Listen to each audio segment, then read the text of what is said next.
Picture this: a stone room, not a battlefield, not a scaffold, a nursery. Rain taps against a narrow window at Middleham Castle, northern England, late summer 1484. A wooden cradle rests near the hearth. Inside it, a child sleeps, his breath shallow, his hands barely clenched. He is small, fragile, alive. His name is Edward of Middleham, and history has already decided he will not matter. At the foot of the cradle stands a woman dressed in black silk. Her movements are slow, precise, controlled. She is not grieving, she is calculating. This is Elizabeth Woodville, Queen Dowager of England. A notary waits beside her. He unrolls parchment onto a table. The candlelight catches the wax seals already prepared. Ink, dark as pitch, pools at the nib of his quill. The document is not a death warrant. It does not mention execution. It does not threaten violence. It simply records contingency. If the king dies, if the realm fractures, if loyalty shifts, the child's name appears once, then again, then a third time. Edward, age 8, health, sound. Elizabeth signs, wax melts, a seal presses, a future closes. This is how the Tudors and those who came just before them killed bloodlines, not with swords, with paperwork. Edward is the only legitimate son of King Richard III. If he lives, the Yorkist line survives. If he lives, the Tudor claim remains weak, fragile, questionable. So Edward must not live. But there will be no poison poured, no blade drawn, no public murder, because public murder creates martyrs. Administrative death does not. In London, far to the south, Richard III moves through his final months. Reports arrive from Wales. A man named Henry Tudor gathers ships. Bannermen shift. Old alliances crack. Richard signs orders calmly. He believes the north is secure. He believes his son is safe behind stone walls. But systems move faster than kings. At Middleham, tutors arrive as scheduled. Latin is recited. A wooden sword is placed in the boy's hands. He swings it clumsily in the courtyard. Servants smile. No one corrects him too harshly. Why bother? In London, scribes copy inventories, grain, armor, coin. Names are added to ledgers. Other names are quietly removed. Edward's name does not appear, not in succession drafts, not in military planning, not in contingency councils. It is not erased, it is simply excluded. This is important, because exclusion leaves no crime to investigate. By early 1485, rumors spread. Tudor ships land. Forces move. Richard marches south. He will die at Bosworth Field, his crown lost in mud, his body stripped, his name cursed by history. Edward never reaches Bosworth. Before news of the battle arrives, the child grows feverish. Physicians are summoned. Herbs are boiled. Prayers are murmured. Witnesses are present. Everything is done properly. When the boy stops breathing, the room does not erupt in panic. The notary returns. A second document is drawn. Cause of death, natural infirmity. Witnesses sign. Wax seals again. The cradle is emptied. Outside, England changes kings. Henry Tudor rides into London and is crowned Henry VII. Proclamations are issued, pardons offered, attainders drafted. One question circulates quietly through royal offices. What became of Richard's son? The answer is already filed. Dead, certified, closed. No trial, no accusation, no blood on the block. Just a child removed from the future. And with him, something larger disappears. Because Edward's death does not just end a family. It establishes a method. From this moment forward, the Tudors will perfect a system where bloodlines are neutralized without spectacle. Heirs vanish without witnesses. Violence is recorded as administration. This is not the story of a cursed family. It is the story of a machine. And once built, it never stops turning. Henry VII does not begin his reign with mass executions. That comes later. What he builds first is something far more effective. A system where death is rarely necessary. The crown he takes at Bosworth is fragile, stitched together from questionable ancestry and battlefield luck. Henry knows this. So instead of spilling blood in the open, he turns to mechanisms that leave no stains on the scaffold. Parliament becomes his weapon. Ink replaces steel. And the kingdom learns a new language: attainders, forfeitures, wards, recognizances. terms that sound administrative but function as slow execution. The attainder is the most powerful of these tools. With a single parliamentary act, a man can be declared a traitor without trial, his lands seized, his titles erased, and his heirs legally extinguished. No defense is allowed. No evidence must be presented. The person named in the document may still be alive, still breathing, still walking, but legally, he no longer exists. His children inherit nothing. His bloodline becomes inert. For Henry, this solves a problem swords never could. It removes the future, not just the present. The estates taken through attainder are not left idle. They are redistributed carefully, often to men whose loyalty is new and therefore dependable. This creates a quiet transformation of the nobility. Old families weaken without open conflict. New families rise, owing everything to Tudor favor. The violence happens on parchment, and because it happens slowly, it attracts no outrage. A neighbor notices that a great house is quieter than it used to be, then that it has been sold, then that the name is no longer spoken. There is no moment to mourn. Marriage becomes the second blade. Henry controls who may marry whom, especially among women connected to the old royal blood. A daughter of a disgraced house is not executed. She is redirected. Her marriage is arranged into a loyal family. Her children will carry new surnames, new allegiances, new obligations. Yorkist blood survives, but diluted, absorbed, and neutralized. The past is not destroyed. It is domesticated. Children are the most carefully managed assets of all. Boys who might someday inspire rebellion are placed under crown wardship. They are raised in households loyal to the king, educated to obedience, and married according to political convenience. They grow up knowing comfort, but not independence. By the time they reach adulthood, their identities belong to the system that raised them. They do not rebel because they do not know how. This system has one crucial advantage over open terror. It appears lawful. Everything Henry does passes through councils, seals, and signatures. Every seizure has a document. Every exile has a warrant. Every disappearance has a record explaining why it was necessary. Even those harmed by the process struggle to name it as cruelty, because cruelty implies intent. This, instead, is presented as governance. By the time Henry's rule stabilizes, England has changed without realizing it. Noble families no longer rise through ancient blood alone. They rise through compliance. Survival depends not on valor or ancestry, but on silence and adaptability. The crown does not need to hunt rivals. It simply waits for them to weaken under the weight of legality. This matters because once such a system exists, it does not remain personal. It outlives the king who created it. When Henry dies, his son inherits not just the throne, but the machinery, and that machinery will be used more brutally, more openly, and with far less restraint. Because the next Tudor will discover that when law is already doing the killing, the axe becomes optional. Long before the Tudors ever dreamed of a crown, the de Lacy family stood where power actually mattered on the Balkans. They were marcher lords, men trusted not because they were gentle, but because they were effective. Their castles guarded unstable frontiers. Their authority was military, not ceremonial. For generations, the Lacys enforced order where kings could not. And in a medieval system, that kind of usefulness created confidence. Confidence eventually becomes expectation. Expectation becomes entitlement. By the late 15th century, the Lacys were aligned firmly with the House of York. This was not ideological loyalty, it was structural. Yorkist rule preserved the old balance of regional power, where families like the Lacys governed land in exchange for service rather than submission. When Richard III took the throne, the Lacys did what they had always done. They backed the crown they knew. At Bosworth Field, that choice became fatal. When Richard fell, the battlefield did not simply decide a king. It reclassified families. Loyalty that had once been rewarded now became evidence of guilt. For Henry Tudor, the Lacys were not dangerous because they were powerful.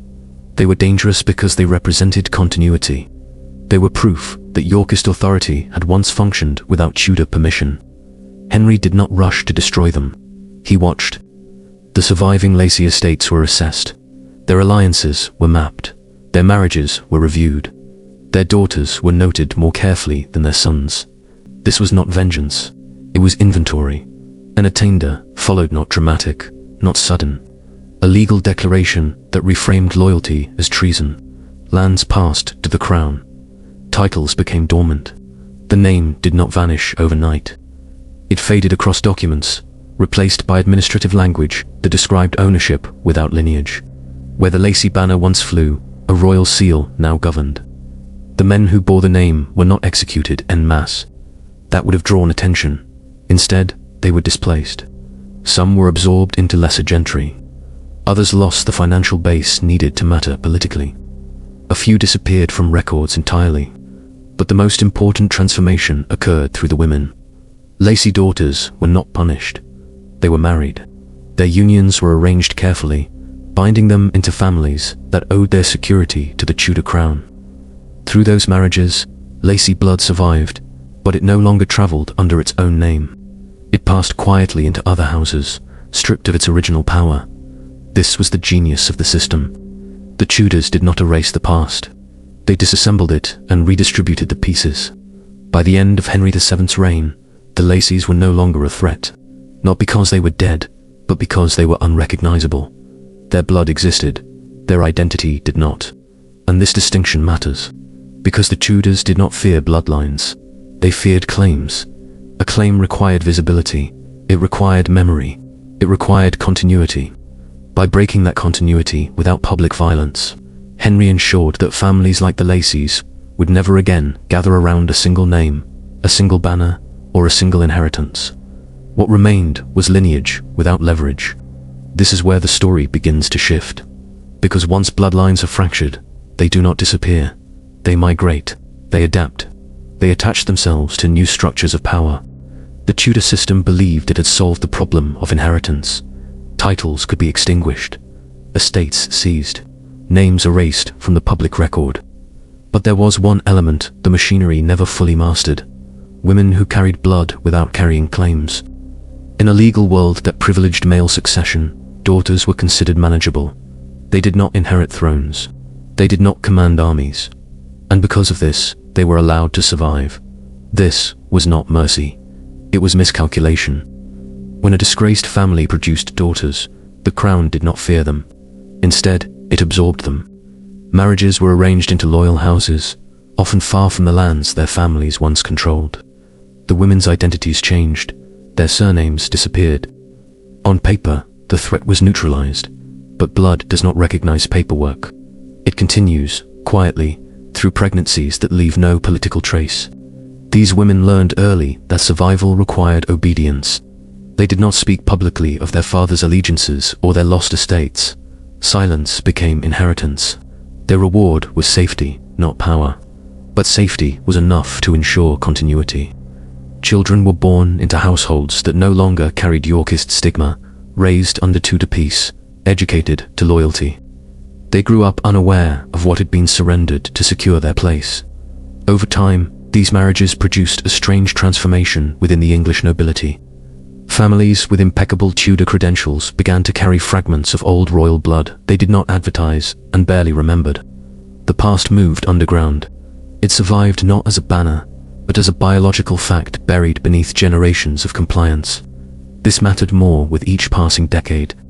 As executions under Henry VIII grew more public, more theatrical, and more brutal, the quiet survival of bloodlines through women became the only path left.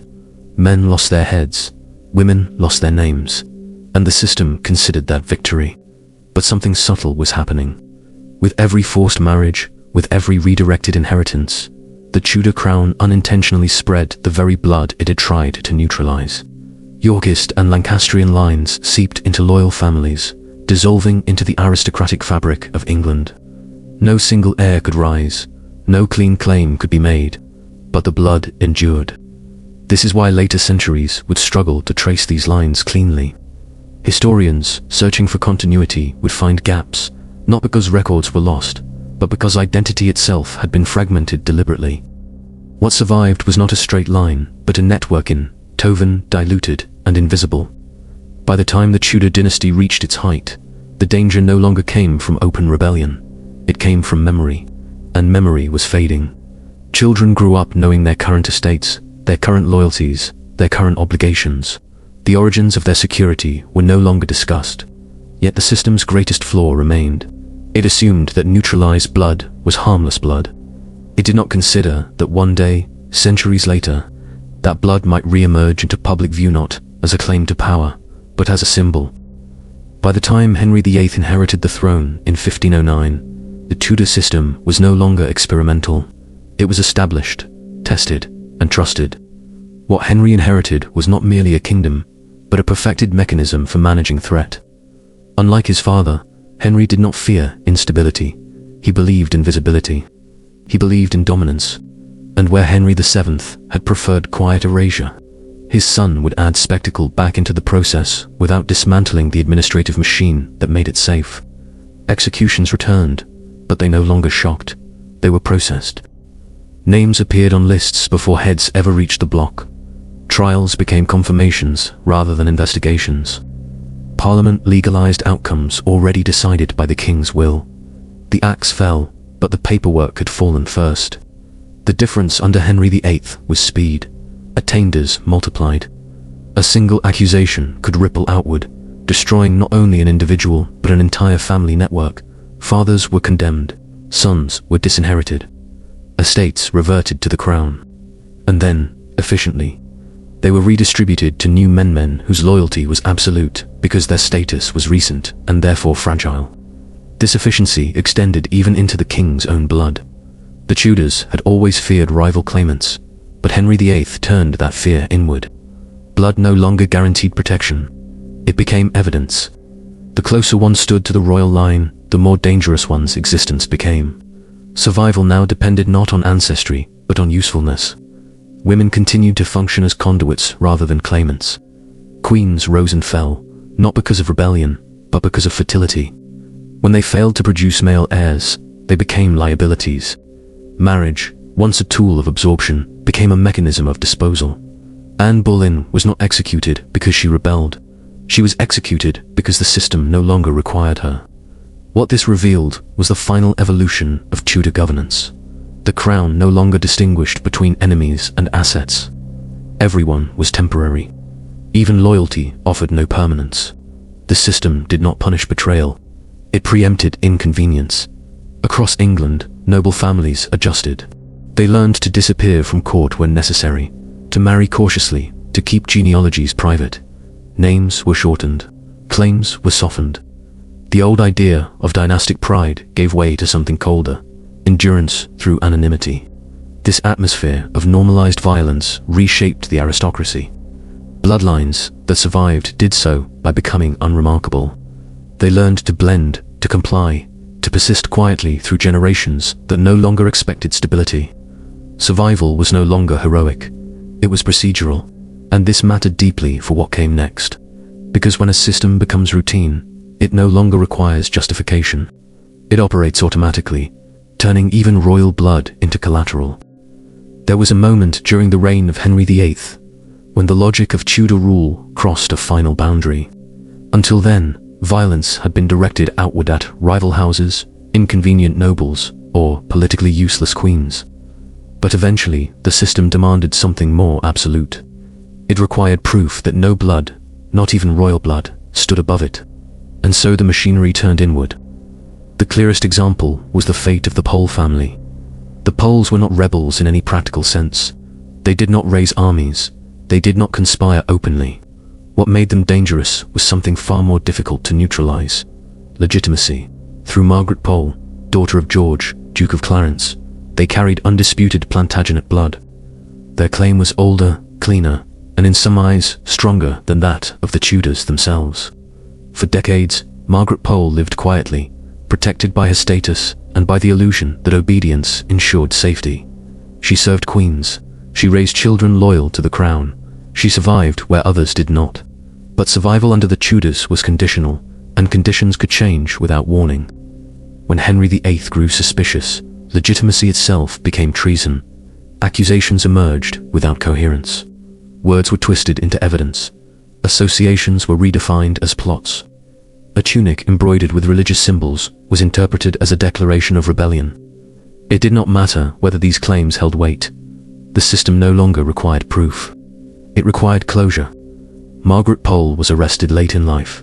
There was no battlefield context, no uprising, no moment of crisis. Her crime was existing too close to a past Henry wanted erased. After years of imprisonment, she was executed in 1541. She was nearly 70. Her death was not efficient, it was not merciful, it was symbolic. With her execution, the Tudor crown sent a message that needed no repetition. Blood did not protect you. Blood condemned you. What followed was a period of aristocratic recalibration. Families who had once guarded their lineage as a source of pride now treated it as a liability. Connections were buried. Descent was discussed only in private. Genealogies became documents of caution rather than celebration. The effect was permanent. England's noble class began to forget itself deliberately. The past was no longer a resource to be invoked. It was a danger to be avoided. This collective amnesia did more to stabilize Tudor rule than any army ever could. Yet even as Tudor blood devoured itself, the system remained blind to its quiet flaw. It could punish visibility. It could destroy clarity. But it could not eliminate inheritance entirely. Blood continued to pass forward, unannounced, through lines that no longer mattered politically. By the time Henry VIII died, England was governed by habits he had not invented but had perfected. Fear was routine, compliance was cultural, and survival meant erasing the memory of how survival had been achieved. After the Tudors, there was no dramatic release, no reckoning, no restoration of erased lines. What followed instead was something far more enduring: habit. The methods perfected under Tudor rule did not disappear with the dynasty. They had reshaped how power was understood, how safety was negotiated, and how memory was managed. England moved forward carrying these lessons quietly, embedding them into its social structure. The 17th and 18th centuries were not kind to families who remembered too much. Civil war, religious conflict, and shifting monarchies rewarded adaptability rather than pedigree. Those who survived did so by presenting themselves as useful, moderate, and unremarkable. Old bloodlines continued to exist, but they learned to wear new identitized country gentlemen, administrators, courtiers, landowners whose authority came from service rather than ancestry. Genealogy changed its purpose. It was no longer a weapon or a claim. It became private knowledge, recorded carefully but shared selectively. Families kept papers locked away, not because they intended to revive old rights, but because exposure carried risk. The past was tolerated only when it remained silent. This silence had a profound effect. Bloodlines that had once defined national conflict dissolved into the aristocratic population. Yorkist, Lancastrian, and even Tudor blood filtered into families whose names had never appeared on a scaffold. Over generations, these connections became diluted, not erased, carried forward without consequence. No single individual could leverage them. That was the point. By the time Britain entered the modern age, aristocratic continuity was measured less by ancient claims than by stability. Titles mattered, but discretion mattered more. The most successful families were those who avoided attention, avoided controversy, and avoided any hint of inherited grievance. Survival had become an art of moderation. This is why the historical record grows thin in these centuries. It is not because nothing happened, but because nothing needed to be announced. The system had achieved equilibrium. Blood persisted without threatening power. Names survived without demanding recognition. The violence that had once been explicit now existed only as precedent. But this quiet did not mean irrelevance. It meant incubation, because when bloodlines survive long enough, they eventually re-enter visibility not as challengers to power, but as participants within it. When that happens, the past does not return as conflict. It returns as context. By the time the Spencer family begins to appear clearly in the historical record, England has already changed its rules of survival. Power no longer depends on ancient royal proximity, but on land management, service to the crown, and political discretion. This is precisely why the Spencers thrive. They do not rise through rebellion or spectacle. They rise through alignment. The early Spencers establish themselves as stewards and administrators before they are ever recognized as aristocrats. Their authority grows quietly, rooted in estates, marriages, and proximity to power rather than claims upon it. By the 17th century, they are secure enough to be visible, but never provocative. This is not accidental. It is inherited caution. Genealogically, the the Spencer line intersects with multiple old and noble families across centuries of marriage. These connections are documented, uncontroversial, and typical of the English aristocracy. What matters is not a single dramatic link, but accumulation. Through maternal lines especially, blood once considered politically dangerous becomes socially inert. It survives because it no longer demands recognition. By the 18th century, the Spencers hold titles, land, and influence. They serve the state. They do not challenge it. Their lineage is respectable, even exemplary. Any distant connection to medieval royal houses exists as historical curiosity rather than political threat. The system has done its work. Blood has been absorbed, normalized, and rendered harmless. This is the critical distinction. The Spencer family does not represent a hidden dynasty. It represents a successful outcome of the Tudor method. Their rise confirms that survival depended on discretion, not dominance. They inherit not rebellion, but restraint. By the time Althorp becomes the family seat, the past has been thoroughly domesticated. Genealogical charts show continuity, but no rupture. There are no dangerous claims left to make, only names, dates, and marriages that fit neatly into the accepted structure of British nobility. And yet, blood does not forget its own history, even when institutions do.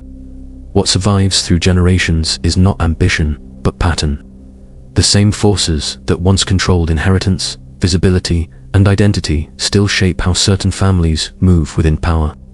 This matters because when a descendant of such a line enters public consciousness, they do so not as an anomaly, but as a culmination. The system recognizes them, it accepts them, and it places expectations upon them that were shaped centuries earlier. It is the early 20th century. The rooms are no longer stone. The halls are lined with portraits, velvet, and polished oak. The air smells of dust, wax, and memory. And yet, the machinery of centuries past hums quietly beneath the surface. Bloodlines that survived the Tudors do not shout. They do not raise armies. They sit, they wait, they observe. And they move when opportunity or necessity demands discretion. The Spencer line, having survived the careful culling and redirection of Yorkist and Tudor governance, now occupies a space between history and memory. Their wealth is secure, their influence discreet but tangible. They do not flaunt their lineage, because doing so would revive the danger that ancestors once faced. Instead, they act as observers of the crown, stewards of estates, quiet participants in the state's unfolding story. Their survival is a testament to adaptability, not ambition. This quiet survival masks a truth that every historian senses but few articulate. Systems outlive kings, dynasties, and wars. The machinery built by Henry VII, perfected by Henry VIII, and subtly reinforced by subsequent Tudor successors, has become cultural as much as political. It governs how families inherit, how names are preserved, how memory is curated. Visibility remains dangerous, compliance remains rewarded. The same strategies that once safeguarded Edward of Middleham's enemies neutralized the Lacys, and repurposed women into vessels of survival now operate silently across generations. And then comes the 20th century, when the Spencers line converges with the public imagination. A young woman, raised in the caution of centuries, steps forward into an England profoundly changed. She is modern, educated, and acutely aware of the weight of expectation. She does not command armies. She does not legislate. She cannot summon fleets. Yet she carries, imperceptibly, the echoes of a method perfected 6 centuries before. Blood that once threatened thrones now becomes symbolic heritage without hazard, ancestry without rebellion. It is at this moment that history's quiet design achieves its ultimate effect. The machinery of survival, honed through administrative death, strategic marriages, and careful erasure, reveals its final lesson. Power is not inherited through spectacle. It is inherited through invisibility, through compliance, through the patient cultivation of presence without provocation. The Spencers are not anomalies. They are the logical endpoint of a system that began with a child in a cradle at Middleham Casella, child who should have lived, and whose absence reshaped centuries. And yet, the lesson remains paradoxical. Blood endures even when identity is neutralized. Even when names are erased from ledgers, even when heirs are redirected into loyal families, the lines survive. They circulate quietly through generations, unannounced and unrecognized, only to reappear centuries later in forms their creators never anticipated. Royalty, nobility, and the machinery of governance can suppress visibility, but they cannot stop inheritance itself. It is biological, it is enduring, it is patient. History closes, then, not with swords, nor with public executions, nor with the roar of crowds. It closes with silence, with documents filed, with names redirected, with blood quietly threading through families who have learned the same lesson their ancestors did. Survival does not demand dominance, only discretion. And so, when a descendant appears in public consciousness, it is not because they conquered, rebelled, or survived violence. It is because history's quiet machine allowed them to inheritance, and threatening, unthreatening, inevitable. Edward of Middleham never reached Bosworth. The Lacys never rose again. Margaret Pole never saw her lineage continue openly. But through women, through administration, through silence, the past persisted. And centuries later, the Spencer family, like all lines that had endured, stood as proof that the Tudors system had worked. Not by eradicating blood, but by domesticating it. Not by annihilation, but by absorption. In the end, the story is not of tragedy or heroism. It is of method. Of systems designed to neutralize threat, redirect loyalty, and render survival procedural. And it is in this method that England's history, its nobility, and its crown find their most enduring legacy. The quiet power of blood, unrecognized, waiting, and ultimately inheriting. Because the crown does not fear those who live openly. It fears the unseen. It fears continuity hidden in plain sight. And it fears nothing more than the persistence of a line that refuses to be noticed until it must be reckoned with.